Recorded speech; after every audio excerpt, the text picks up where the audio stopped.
you find like significant difference in engagement if it's like a video post or just words or pictures or? So if you were going to do education, I'm doing that in the form of like podcast interviews. So like, Instagram has an awesome live feature where you can have other people on the phone. You can just have a conversation and people can choose to watch. And then you can save it. It'll save and you can post it on your IGTV. It'll go on your profile and people can go back and watch it later.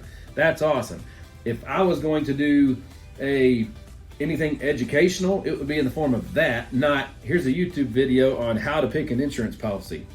Right. I would never click that, ever. And then it's probably going to be a crappy video quality, which now I've lost faith in the business altogether. By doing it raw, it's okay that the content's raw. It's okay that it's not produced with an intro and an outro and graphics and animations and subtitles and all that stuff. No, it's you having a real live conversation.